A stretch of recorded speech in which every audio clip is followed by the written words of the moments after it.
Bonjour à vous, moi c'est Chiara, je suis Product Manager Clearing chez Jirev et aujourd'hui je vais vous présenter nos services et nos produits autour de la facturation et du paiement. Bonjour à tous, je m'appelle Thibault Lemierre, je suis le responsable du développement commercial France, Belgique et Luxembourg, plus les marchés exploratoires chez Rêve. Et aujourd'hui, on va vous parler justement du clearing, de l'invoicing, qui sont des thématiques importantes sur le marché aujourd'hui. Eh bien, merci à tous d'assister à la présentation. Donc, on va entamer directement par une présentation introductive. Alors, pour faire simple, on va vous présenter ça en 3 points. Le premier, c'est donner un petit peu de contexte historique sur JRev et pourquoi en fait on en est arrivé à travailler sur des solutions complémentaires au roaming, donc en l'occurrence le clearing, qu'on va définir, l'invoicing, qui est corrélé au clearing naturellement, étape 1, étape 2. Et enfin, parlera en détail des services de clearing, des fonctionnalités qu'on a développées et qu'on est en cours de développement. Voilà. Ok, donc pour JRev, de vous donner un petit ordre d'idée, JRev a été créé en 2013 hein, par plusieurs actionnaires, les plus connus, du coup, Enedis, EDF, la Caisse des dépôts et consignations, CNR, le FMET, son Renault naturellement. Vous donne une ordre d'idée de, voilà, du carrefour auquel JRev se trouve en termes d'électromobilité sur différents métiers. Ce qui nous fait aujourd'hui, du coup, on est connu pour la création à cette époque de la plateforme de roaming qui est aujourd'hui intermédie plus de 800 opérations CPO et un peu plus de 200 EMSP. On est présent dans 35 pays, donc quand même on a une très forte couverture européenne, et on touche en effet des acteurs très diversifiés, donc que ce soit des OEM, des CPO, des EMSP, des Navigation Service Provider, des Payment Service Provider, Payment Terminal Provider, un nouveau type d'acteur, également des TSO, DSO. En fait, disons que l'électromobilité touche un nombre d'acteurs qui participent à la chaîne de valeur très important, et nous, étant positionnés au carrefour justement de ces métiers, dans le cadre de l'intermédiation des sessions de recharge en itinérance, ça nous permet de côtoyer cette diversité d'acteurs. Donc on a aujourd'hui des milliers de sessions, des millions de sessions qui traversent JRev annuellement.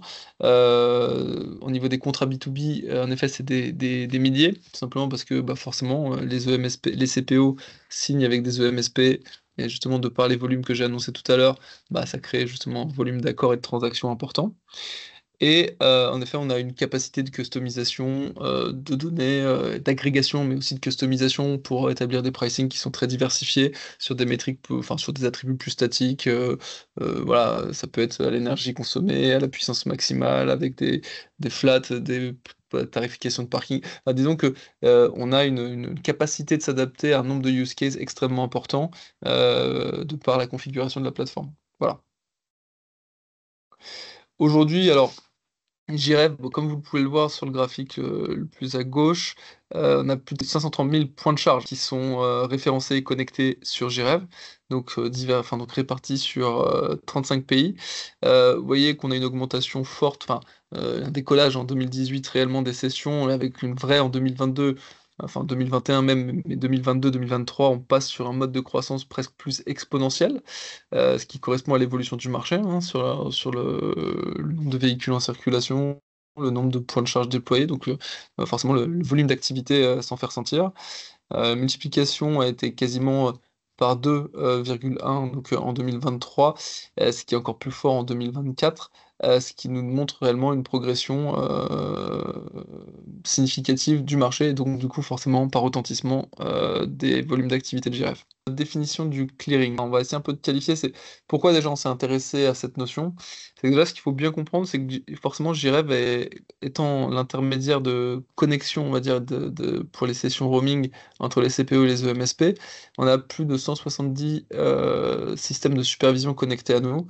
Et en fait, ces systèmes de supervision ont tous des fonctionnalités différentes, toutes des capacités de compliancy avec des protocoles comme OCPI, IMIP ou d'autres protocoles sources sur d'autres plateformes qui sont assez diverses. Et en fait, du coup, en plus, si on couple ça avec les différents types de gammes de bornes disponibles sur le marché, et ben en fait, ça nous fait des combinaisons fonctionnelles un peu différentes. Donc en fait, on a des informations qu'on doit traiter, synthétiser, agréger et proposer de manière homogène aux EMSP et qui nous donne une vision très globale du marché. Et du coup, nous, ça nous permet de détecter pas mal d'erreurs ou pas mal de dysfonctionnements ou pas mal en tout cas, de scénarios, on va dire, qui peuvent être très divergents d'une supervision à un autre ou d'une combinaison superviseur modèle de borne qui va avoir un impact. Donc en fait, le marché nous a demandé d'aider à simplifier la détection de problèmes lors de recharge en vue justement d'avoir un processus de facturation pour les EMSP qui soit simple et fiable. Donc en fait, cette diversité nous a permis, nous, de définir des modèles de scénarios type d'erreur qui étaient très récurrents et de pouvoir proposer un système de clarification, de troubleshooting et donc de résolution d'erreurs en amont de la facturation. Le but, c'est pour simplifier la facturation, d'avoir en amont une validation, une qualification des différentes sessions qui permettent un accord entre les CPO et les EMSP et de résoudre ces problématiques qui sont complexes dans le traitement déjà a priori, parce que nous on les automatise, donc il y a une vraie complexité pour les acteurs aujourd'hui de déterminer à quel type d'erreur ils peuvent être confrontés, et ensuite de les résoudre de manière uniformisée, centralisée, pour un système de facturation qui, entre guillemets, ne se trompe le moins possible quand le CPO envoie la facture à l'EMSP, de manière à ce que l'EMSP puisse payer sa facture sans avoir du retraitement à faire et qu'il y ait des coûts humains pour le CPO pour retraiter en effet la facture. Donc tout ça nous a poussé, nous, à créer ce système intégré multifonctionnel. C'est pour ça que voilà, on vous expose le détail en suivant de ce qu'on a conçu. Donc en fait, ça fait à peu près 1 million de sessions par mois qui traversent les systèmes de JREV. Au niveau des factures, en fait, une facture, tout simplement, un CPO, en fonction du volume d'accord d'itinérance qu'il a signé sur JREV avec les EMSP qui sont disponibles en face, il se situe en moyenne entre 20 et 150 accords. Ça dépend tout simplement de son potentiel d'attractivité ou de sa négociation commerciale engagée dans JREV auprès des EMSP. Ça dépend également peut-être du déploiement de son réseau, de sa montée en puissance, de la taille critique atteinte. Mais en tout cas, JREF propose tout fonctionnel pour pouvoir générer jusqu'à 150 et plus, mais 150 c'est déjà une volumétrie très importante d'accords, et du coup qui correspond à autant de factures, puisque un accord génère une facture mensuelle ou trimestrielle. Voilà. Et merci beaucoup Thibaut pour cette introduction. Moi, ce que je vous propose, c'est effectivement de regarder qui sont les acteurs du marché très rapidement avant de rentrer effectivement dans le vif de nos produits autour du clearing. Donc en fait, on sait que d'un côté, on a les CPO, on a les aménageurs qui sont notamment les propriétaires des bornes, et les bornes qui sont bien évidemment connectées à des superviseurs techniques pour justement permettre toute la gestion après de la borne en elle-même. De l'autre côté, on trouve les EMSP qui ont du coup la relation avec le conducteur de la voiture, ce qu'on appelle EV driver. Et effectivement, JREV aujourd'hui se positionne au milieu.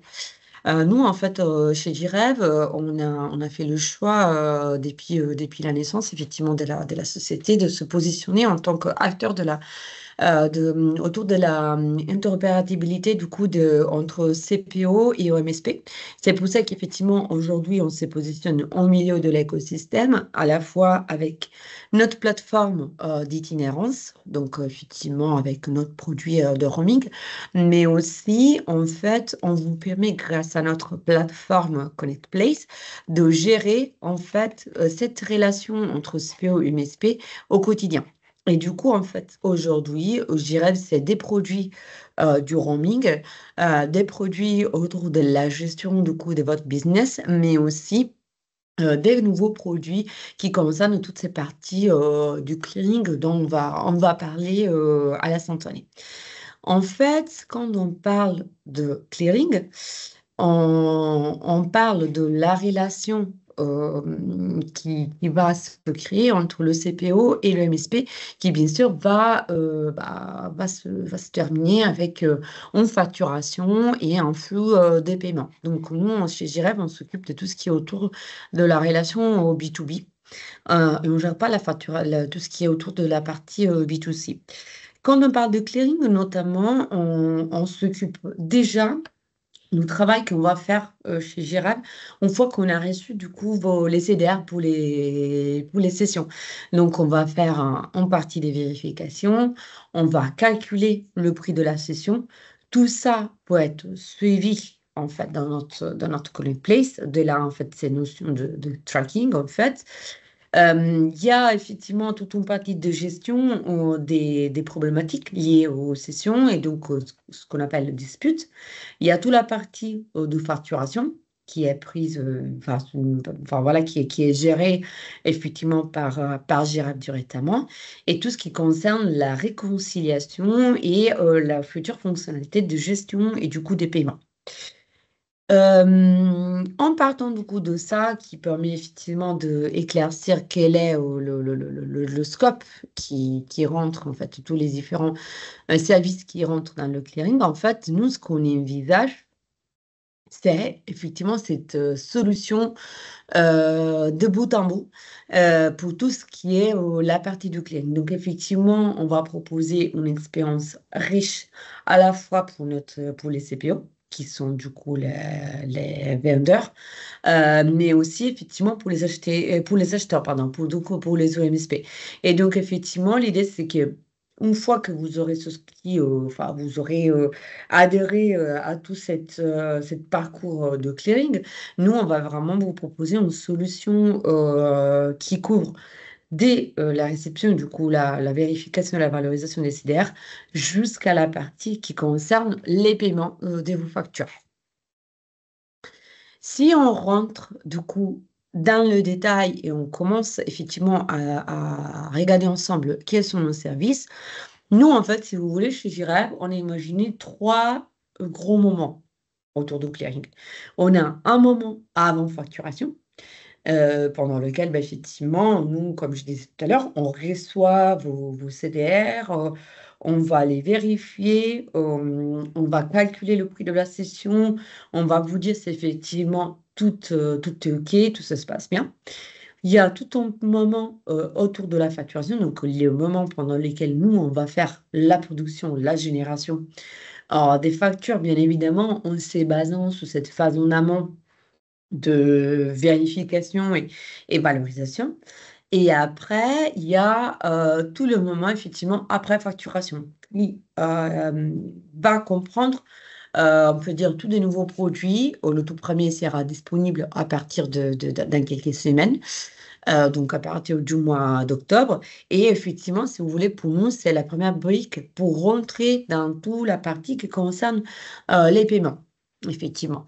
Et donc, en fait, l'idée pour nous, c'est de ne pas vous laisser seul une fois que les factures ont été générées, mais aussi vous accompagner dans tout ce qui est la partie qui concerne la réconciliation entre les factures et les paiements, la possibilité, en fait, de payer directement les factures, etc. Donc, si on regarde un peu plus dans les détails, ce qui se passe dans la phase avant facturation. Effectivement, pour nous, les trois piliers sont le fait de centraliser. Donc, toutes les informations sont à disposition dans notre plateforme. Toutes les informations qui concernent aussi, bien sûr, tout ce qui est cette phase de audit et calcul en fait, du prix de la session. Sachez qu'effectivement, nous, on fait environ une vingtaine de contrôles sur les CDR, justement à la fois pour vérifier le contenu, pour vérifier qu'il y a toutes les informations. Et aussi, comme je disais tout à l'heure, on va aussi calculer le prix de la session pour vous fournir effectivement aussi un terme de comparaison, si effectivement vous avez aussi fait ce même travail de valorisation. Et ainsi, ça le dernier pilier, pardon, vous pouvez aussi gérer, donc vraiment piloter des actions à partir en fait de notre plateforme autour du résultat de ce travail de audit et calcul. Déjà, on va regarder ensemble à quoi ça ressemble cette page que nous, on appelle mes sessions. En gros, en fait, dans cette page, en tant que CPO ou en tant que MSP, ça ne change pas. Vous aurez effectivement accès à toutes les informations qui concernent vos sessions. Donc, la date de la session, le lieu, la durée, etc., etc. Et inclut, bien évidemment, le prix que nous aurons éventuellement calculé en fait avec notre algorithme interne. Bien évidemment, dans cette page, vous pouvez faire une recherche un peu plus poussée, par exemple avec des filtres, si vous recherchez par exemple un CDR en particulier, ou si vous recherchez les CDR qui ont posé un problème en particulier. Enfin, l'objectif, c'est vraiment de vous rendre l'expérience le plus fluide possible et que ça puisse bien évidemment coller avec vos besoins en sens large de pilotage des sessions. Dans cette page aussi, comme je disais tout à l'heure, comme nous faisons des vérifications, vous allez aussi retrouver des drapeaux. Les drapeaux, bien évidemment, vont en fait vous dire si le vérification, les contrôles qui ont été menés ont été positifs, on peut se dire. Donc finalement, on a bien réussi, enfin, je veux dire, on a bien retrouvé toutes les informations. Le CDR, il est propre, il est enrichi avec tous les éléments. On a bien calculé effectivement le prix de la session, donc vous aurez le drapeau vert. Le drapeau orange que sert effectivement pour vous soulever s'il y a quelques petits points d'attention de vigilance, mais ça veut pas dire forcément comme dire, les vérifications qu'on a menées ont soulevé des gros points de vigilance de votre part. Donc, on ne vous invite pas forcément à prendre des actions, mais à mettre en place des actions, mais il faut que vous sachiez quand même qu'il y a quelque chose qui nous semble un peu incohérent. Quand vous retrouvez par contre des drapeaux rouges, bah, effectivement, c'est un peu à ces moments-là qu'il faudra, comme dire, peut-être faire quelque chose, soit par exemple prendre contact avec votre partenaire, soit par exemple en fait réfléchir si vous êtes en CPE, si vous souhaitez ou pas facturer la session, parce que ce qui se passe, c'est qu'en fait chez Jireb, on a détecté des problèmes majeurs. Sachez d'ailleurs qu'en fait, quand vous retrouvez le drapeau rouge, bah, vous allez toujours retrouver en fait la petite explication à côté du drapeau qui vous donne déjà un premier niveau d'erreur qui a été repéré effectivement, par notre algorithme. Du coup, ce qui est intéressant de voir, comme le disait Kera, hein, c'est que ces trois niveaux de drapeau, alors le vert en effet est intéressant parce qu'il vous dit dans de nombreux cas, hein, quand même, c'est pas la majorité d'ailleurs, que ça s'est bien passé. Néanmoins, il y a quand même une recrudescence d'erreurs possibles, simplement liées à ces combinaisons qu'on évoquait, hein, les différents systèmes de supervision et les différents types de bornes qui peuvent être combinés, on va dire, aux sessions de charge qui vont être lancées. Les drapeaux orange, un exemple qu'on peut avoir, c'est des différences d'arrondi entre le prix contractuel statué dans JREV entre le CPE et le MSP et ce que le superviseur indique comme arrondi. Donc on voit, et sur du volume important, ça se reflète quand même, hein, les différences de total cost, donc de valorisation finale du CDR. Et les drapeaux rouges sont en effet, comme disait Kara, des informations où il faut prendre une action rapide. Pourquoi? Parce que si vous allez facturer le CDR en l'état, il y a une forte chance que le MSP le considère comme en erreur, puisque nous on le détecte aussi comme une erreur, donc ils le verront, et l'erreur est mentionnée. Donc problématique, par exemple, une problématique de prix. Le prix envoyé dans le CDR ne correspond pas au prix qui est indiqué dans le contrat que vous avez signé avec votre MSP. Bon bah là tout de suite il y a un décalage, le prix est indiqué. Et JREV en fait, d'ailleurs c'est une des erreurs possibles, hein, il y en a plein qui existent. L'autre paramètre important, c'est que JREV calcule le total cost. Donc vous voyez, on a une valeur de réconciliation en vert qui est la valeur calculée par JREV sur le prix de la session, sur le total cost. Certains systèmes de supervision donc, l'envoient bien, c'est là qu'il peut y avoir des erreurs selon le paramétrage, mais parfois ils ne l'envoient pas, ce total cost. Donc c'est le MSP qui doit réconcilier le total cost, donc en fait ce qui lui permet de facturer son conducteur final en reprenant cette valeur. Et ce qui est intéressant, c'est que JREV, du coup, bah, si elle n'existe pas, cette valeur, si elle n'est pas calculée, si l'outil ne nous l'envoie pas, bah, nous on le calcule pour vous, ce qui fait que vous avez quand même, enfin le MSP a cette valeur-là, donc c'est un vrai atout dans le travail de gestion avec votre partenaire. Et d'ailleurs, vous, en voyant vos drapeaux orange, drapeau rouge, vous allez voir que l'UMSP, et c'est ce qu'il va dire, peut contester, parce qu'il va le voir aussi, mais vous pouvez prendre les devants en prenant une action corrective dans JREV. Tout le but, c'est de centraliser, de dire, ah oui, je vois un drapeau rouge, très bien, je vais le traiter, quel est le type d'erreur? Ok, on m'indique que c'est un problème de prix, qu'est-ce que je décide de faire? Soit je facture pas, soit je rejoue le CDR, d'options sont là. Mais grosso modo, la centralisation dans JREV fluidifie tout le système pour éviter des disparités, des appels téléphoniques, des emails, ou une complexité, une non-détection et une gestion a posteriori avec des credit notes, donc des factures d'avoir, qui sont complexes en gestion et qui génèrent du travail humain. Le but, c'est d'éviter au maximum de générer du travail qui pourrait être automatisé. Voilà. Oui, et justement, Thibaut, ça me fait une belle transition avec ce qu'on va dire après. Justement, l'idée pour moi, c'est de vous montrer à quoi ça ressemble, du coup, cette fonctionnalité évoquée par Thibaut, c'est-à-dire la contestation, en fait, du CDR. En gros, comme il a très bien dit, bah, l'idée pour nous, c'est effectivement de vous permettre d'anticiper tout moment de contestation des disputes et des débats avec cette fonctionnalité qu'on a appelée contestation pour les MSP. C'est-à-dire qu'en gros, vous pouvez aller dans la plateforme et pour un CDR, pour une session en fait donnée, soulever quels sont vos points problèmes en fait vis-à-vis du CPO. Et par exemple, parce que vous n'êtes pas d'accord par rapport à la valorisation du CPO ou par rapport à la durée de la charge. Enfin, il y a plein d'options possibles que vous pouvez effectivement évoquer et utiliser pour pouvoir contester le CDR auprès du CPO. Et le CPO, du coup, de son côté, bien évidemment, l'idée, c'est que vous puissiez suivre toute cette phase de contestation dans la plateforme. Et en même temps, c'est la même chose pour le CPO, dans le sens que lui, de son côté, il va recevoir, il va être notifié du fait qu'il y a eu une contestation autour d'un CDR. Et du coup, il peut justement répondre selon en fait ce qui est son point de vue. Donc éventuellement en vous disant qu'il vous facturera pas ou qu'il va envoyer un nouveau CDR avec par exemple un prix plus juste, etc. Mais c'est vrai qu'en même temps, les CPE elles peuvent aussi prendre les devants, comme on disait, en déclarant toujours dans la plateforme, donc toujours dans cet objectif que notre plateforme vous permet de centraliser toute l'info peuvent déclarer que, par exemple, une session, parce qu'ils savent qu'il y a eu un problème en amont, par exemple, avec la borne, avec un autre sujet, ils peuvent directement déclarer comme le fait que la session ne sera pas facturée ou elle sera facturée à zéro. De cette façon, le MSP, il aura l'information et du coup, bah, typiquement, il ne sera pas amené à soulever effectivement la contestation, la dispute sur une session donnée.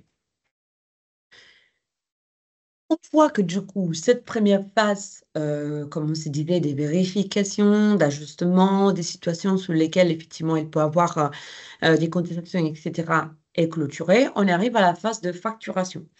Donc en fait, nous, chez GREV, ce qu'on a imaginé pour le service de facturation, c'est qu'en gros, on va utiliser tout ce travail de valorisation, de vérification, de contestation qui a eu lieu éventuellement pour justement aller générer vos factures en tant que CPE. Donc, le premier step, c'est pour nous effectivement de vous simplifier la vie et d'aller nous, avec les informations qu'on a à dispo, aller effectivement vous créer, générer les factures elles-mêmes. Les factures sont ensuite validées à vous, euh, que vous aurez la possibilité effectivement de éventuellement bah, nous soulever s'il y a des petits soucis à corriger, etc., sachant que ça arrive vraiment très rarement. C'est qu'on vous partage pour validation, c'est toujours la facture en PDF avec un CSV qu'on appelle facture détaillée, c'est-à-dire la liste des sessions qui font objet de la facture. Bah, vous regardez tout ça, vous validez, vous nous faites des remarques si jamais il y a vraiment quelque chose à dire. Et après, c'est à nous soins, en fait, de mettre à disposition les factures dans la plateforme. Donc, pareil, ça vous permet de centraliser les informations et pour vous CPO et pour les MSP. Et aussi, on va envoyer ces mêmes factures par mail aux MSP. Donc, effectivement, ce qui est très intéressant, c'est que finalement, pour les équipes opérationnelles, bah, ça leur permet de les décharger parce qu'une fois qu'on a fait le meeting, en fait, le kick-off un peu d'onboarding après, voilà, après la présentation du service, bah, tout ça, après tout est paramétré, tout est calé et effectivement, il n'y a pas vraiment d'action à mener par les équipes opérationnelles du CPO. Je vous montre à quoi ça ressemble un exemple de facture que nous produisons. Comme vous pouvez voir, c'est un template plutôt classique. On retrouve dedans toutes les informations bah, d'une facture classique. Et en fait, ce qui est important aussi à noter, c'est que comme il s'agit d'un template, bah, en fait, on peut bien le customiser avec vos besoins spécifiques. C'est quelque chose qu'on fait déjà pour nos clients existants.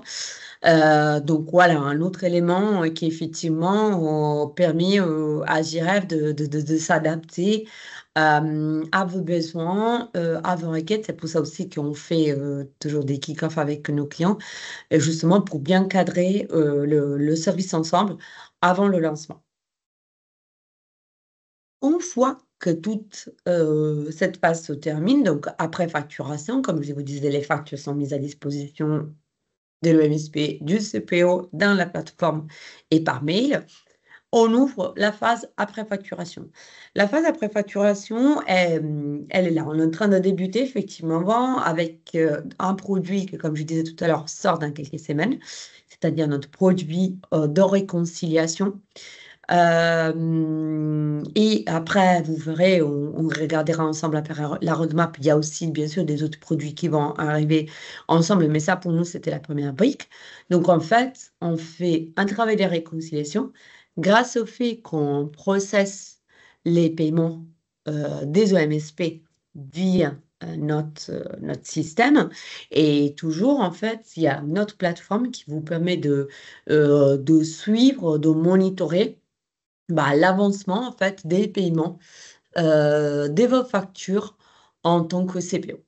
Concrètement, la réconciliation, en gros, dans notre page Mes factures, ce que vous pourrez en fait faire, ça serait de regarder quelles factures, vérifier et savoir grâce à notre outil de réconciliation, bah, quelles sont les factures qui ont été payées et pour quel montant. Parce qu'en fait, JREV va vous créer un compte, ce qu'on appelle en fait un porte-monnaie, sur lequel vous pourrez recevoir les paiements des OMSP. Et grâce au fait que bah, nous, on produit les factures pour vous, donc on a tout la donnée, toutes les informations qui concernent les factures, et on a aussi toutes les informations qui concernent bah, la partie des paiements, bah, effectivement, on arrive à faire le matching entre ces données, et on est en mesure, du coup, comme je disais, de vous dire quelle facture a été payée, et si, par exemple, elle a été payée partiellement ou totalement.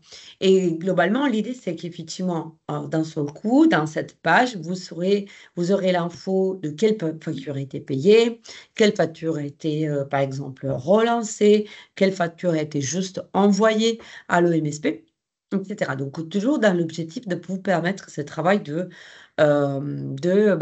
monitoring d'un seul coup, en fait, de tous les factures. Et bien évidemment, comme je disais, comme nous, on va vous créer un porte-monnaie associé du coup à un IBAN, bah, voici la page dans laquelle vous pourrez suivre en fait l'historique de toutes les opérations, de tous les mouvements qui ont lieu sur votre wallet, sur votre porte-monnaie. Parce que du coup, effectivement, vous aurez la possibilité de savoir en nouveau quelle était la facture qui était payée. Du coup, l'ID, avec l'ID, la référence de la facture, mais aussi suivre en fait quels ont été les mouvements de sortie d'argent qui sont intervenus sur cette wallet. Et en plus, ce qui c'est bien, c'est que bien évidemment, vous avez cet historique, mais aussi vous pouvez générer un CSV pour vos gestions internes, pour votre reporting interne, bien évidemment, de tous les mouvements qui ont eu sous cet IBAN qu'on vous aura créé. D'ailleurs, comme je disais, une fois que vous avez collecté de l'argent, n'importe le montant que vous avez collecté, vous pourrez en fait l'envoyer vers un bénéficiaire de votre choix. Sachant que pour cette pure phase de test, le bénéficiaire sera figé. Et ça, c'est surtout un choix de sécurité qu'on a fait en fait pour nos clients. Parce qu'en fait, le fait d'avoir un bénéficiaire figé, bah, ça vous permet justement d'être rassuré sur le fait qu'il n'y aura pas des fraudes internes. En gros, au moment de la création du compte, vous allez nous communiquer quel est le bénéficiaire. Et c'est qui ces bénéficiaires, purement dans cette phase en fait de POC que l'on est en train de faire, qui pourraient recevoir cet argent.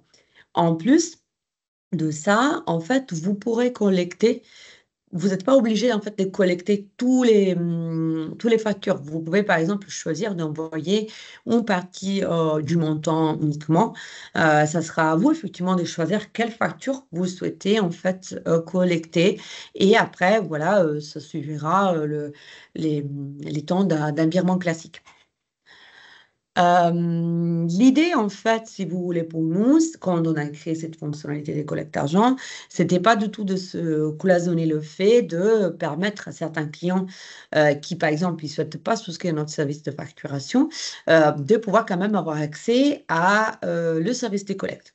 C'est pour ça qu'on a créé un parcours utilisateur qui est déjà à disposition dans la plateforme, qui vous permet effectivement de télécharger vos factures à vous, que par exemple vous avez réalisé même au-delà du roaming JREV ou sur des autres plateformes, etc. Encore une fois, dans l'esprit en fait, de pouvoir collecter les paiements, même des factures autres, pouvoir centraliser dans notre plateforme et aussi utiliser cette parcours pour pouvoir directement envoyer vos factures aux OMSP sans forcément avoir à faire des mails et vous compliquer en fait la vie. Une autre fonctionnalité qui va compléter effectivement tous ces parcours, c'est le fait que, par exemple, si vous recevez un paiement via un mécanisme autre de celui du GRF, donc le MSP, par erreur ou pour des autres raisons, ne va pas vous payer directement sous le porte-monnaie qu'on vous a créé, bah, vous pourrez à tout moment aller dans la plateforme et marquer la facture comme étant payée. De cette façon, pareil, on va vous permettre d'avoir ce suivi toujours centralisé dans notre Connect Place. Le dernier point, ça concerne tout ce qui est la partie effectivement de follow-up, donc de relance pour une facture qui n'a été payée. Également, vous pourrez utiliser notre plateforme pour envoyer un message et avoir aussi retrouvé dans votre messagerie, du coup dans la messagerie de notre plateforme, tout le suivi de tous les échanges qui ont eu lieu par rapport du coup à une facture qui n'était pas encore reliée. Je vous propose qu'on termine cette présentation avec un regard sur ce qui va arriver prochainement. Parce qu'en fait, pour nous, bien sûr, c'est important de vous dire ce qu'on a fait jusqu'à présent, ce qu'on peut vous proposer aujourd'hui. Mais comme l'idée, c'est bien évidemment de créer une relation qui dure dans le temps avec vous et pour vous permettre aussi de pouvoir vous projeter avec nous, vraiment comme si on était vraiment votre tiers de confiance. Ben voilà à quoi ça rassemble en fait avec les gros milestones, notre roadmap. En gros, une fois qu'on aura sorti le produit de réconciliation que je viens de vous présenter dans quelques semaines, en fait, pour la fin de 2024, on s'attend de mettre en ligne le paiement de plusieurs factures pour les MSP. Parce qu'on sait qu'effectivement, les MSP se retrouvent à réaliser plusieurs paiements pour plusieurs factures vers plusieurs CPO, ce qui peut être très compliqué, très confusant, ça peut porter aux erreurs. Donc, en fait, ce qu'on a décidé de faire, c'est justement de se dire, on permet aux MSP de réaliser un seul paiement pour tout un paquet de factures vers plusieurs CPO. Et après, c'est à nous, à notre algorithme, effectivement, de faire le split, donc de associer les paiements vers les différents CPO. Après, ce qu'on s'était dit, c'est que ça pouvait être intéressant aussi d'aller un peu plus pousser ce qui est notre fonctionnalité du coup de contestation et la rendre automatisée. Parce qu'on sait que parfois, il peut y avoir plusieurs CDR que vous souhaitez contester parce que, par exemple, il y a une borne en particulier qui a posé des problèmes. Et bah donc, avec ce type de fonctionnalité, vous pourrez en fait le faire de façon beaucoup plus fluide, beaucoup plus facile et beaucoup plus en fait dynamique. Une autre fonctionnalité et là, on commence à se projeter pour la première partie de 2025, c'est effectivement la facturation externe. C'est-à-dire que nous, on est conscient aujourd'hui que, bah, comme le marché, comme il a dit Thibault en introduction, il est complexe, on a énormément d'acteurs, etc. Bah, en fait, on est conscient qu'on n'est pas forcément les uniques plateformes ou l'unique, comme dire, schéma que vous avez parcouru pour générer des sessions. Donc, en fait, c'est pour ça qu'on s'est dit, bah, ça serait bien qu'on puisse permettre à nos clients de bénéficier de notre service de facturation pour toutes les sessions, n'importe quelles les sessions soient réalisées via notre roaming ou au-delà, en fait, de notre système de roaming. Thibaut? Ah oui, oui. Du coup, je voulais peut-être reprendre, enfin, en tout cas, Kara l'a très bien exprimé, hein, mais peut-être entrer sur certaines fonctionnalités encore plus en détail, parce que dans les cas d'usage qui nous sont souvent remontés par des clients d'ailleurs, ce qui est intéressant, c'est de différentes tailles, hein. C'est pas toujours des clients qui. En fait, le système de clearing invoicing est régulièrement adopté par des clients qui se lancent sur le marché de nouveaux CPO. Pourquoi? Parce que c'est plug and play, parce que c'est pensé de manière de bout en bout, donc depuis, la partie, donc gestion des CDR, techniquement toute la performance de roaming et ensuite, tout le troubleshooting, la gestion des erreurs, la modification des sessions qui sont en erreur directement dans JREV jusqu'à la facturation, la collecte, et la restitution des fonds au CPO, suite au paiement de l'EMSP. Tout ça, c'est vrai que ça permet vraiment de limiter la complexité d'entrer sur le marché en tant que CPO, quand au début on n'a pas peut-être le niveau de ressources humaines suffisant. Pourquoi? Parce que l'automatisation permet de le gérer de manière très simplifiée. Une fois que en day 0, on a lancé les accords d'itinérance, enfin on a lancé l'offre d'itinérance, on statue avec les EMSP, bah, toute cette partie du coup en découle sans complexité en termes de gestion. Donc ça c'est une première chose, mais pour les acteurs d'une taille, importante, qui ont déjà une antériorité sur le marché qui est forte, on a eu plusieurs remontées selon lesquelles le niveau d'automatisation peut être plus ou moins important et parfois il y a encore beaucoup de complexité, de gestion humaine, enfin, dans le cas de processus, manuels avec peut-être des gestions multi-CSV, en tout cas des troubleshooting manuels pas mal pour pouvoir en arriver à la gestion de la facturation. Ce qui fait qu'il y a un besoin qui nous est remonté, fort sur ce type de fonctionnalité et en effet, du coup, ça nous a poussé à aller un peu plus loin également sur des scénarios qui sont courants pour des gros acteurs. C'est par exemple la gestion d'une opération, une opération CPO, hein, donc un CPO qui gère plusieurs aménageurs. Donc qui a potentiellement, des IVSI dans son opération qui viennent d'une centaine, si on prend voilà, un cas large, une centaine d'aménageurs. Donc ces IVSI, bon bah, une fois que en tout cas le CPO a facturé tous les EMSP, donc une facture par EMSP, bah, et qu'il a reçu les fonds, bah, son travail commence enfin, devient le fait de devoir restituer les sommes à chaque aménageur. Donc à identifier les points de charge qui sont propres à chaque aménageur pour savoir quel est le volume de session, donc le volume d'affaires qu'il doit reverser à ses aménageurs. Et cette gestion-là est complexe et énergivore, puisqu'en fait il faut faire ce travail de réconciliation. Et c'est nous ce qu'on va faire, c'est-à-dire c'est en Q2 2025, ce qu'on est en train de coder, c'est la possibilité derrière une opération centrale multi-aménageurs, de pouvoir identifier ces aménageurs, affecter les bons points de charge, et au moment où on fait la collecte, et bah, de pouvoir, si en tout cas le CPO nous en fait la demande, restituer les fonds directement auprès des aménageurs de manière automatisée, et déduire même le modèle économique du CPO, puisque bon, le CPO il commercialise son service auprès de l'aménageur, et du coup bah, pouvoir réaffecter les flux financiers aux bonnes personnes et au bon montant. Donc ça, c'est en fait le jusqu'au boutisme qui nous permet de dire bon bah si je veux limiter l'impact sur mes ressources humaines, sur mon temps et sur la complexité de gestion, bah, j'ai un outil central qui traite jusqu'au dernier step qui est la reversion des fonds. Donc ça, c'est un point important, puisque sur des acteurs de toute taille, mais même sur des acteurs intermédiaires et de grande taille, souvent on constate ce point, ce besoin-là.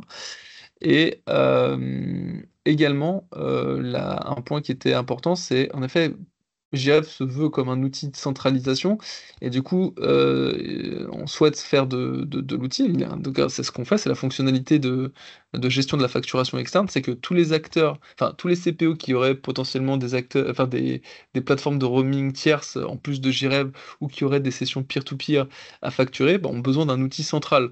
Parce que sinon on fait de la, entre guillemets, du processus, enfin en tout cas spécifique pour chaque typologie de use case. Mais en l'occurrence, JREV va permettre de traiter tous ces flux de CDR émanant, bon, forcément, a fortiori de JREV, mais également de plateformes de roaming tierces ou de sessions peer-to-peer, et permettre justement la facturation de ces sessions directement aux EMSP, en plus bah, des sessions qui ont traversé JREV. Donc en fait, le but, c'est de centraliser vraiment, cette fois-ci, toute la complexité du clearing et de l'invoicing, sans faire du spécifique, donc de manière en traitant tous les cas d'usage. Et donc c'est vraiment ça ce que vous pouvez voir en Q1 2025, la facturation externe dont on parlait. Et ça, c'est pour nous très important. Oui, Voilà. mais merci beaucoup Thibaut. Effectivement, tu as bien raison. Encore une fois, l'objectif pour nous, c'est vraiment de nous positionner comme votre tiers de confiance dans tous les aspects qui concernent cette partie qu'on appelle le clearing. Bah, je pense qu'aujourd'hui, on a terminé. On vous remercie pour votre participation. Merci de nous avoir écoutés. Et bien évidemment, n'hésitez pas à revenir vers nous si vous avez des questions, si vous voulez qu'on discute plus en détail certains des services et des fonctionnalités qu'on vous a présentés. Merci. Merci à vous, hein. Bonne fin de journée.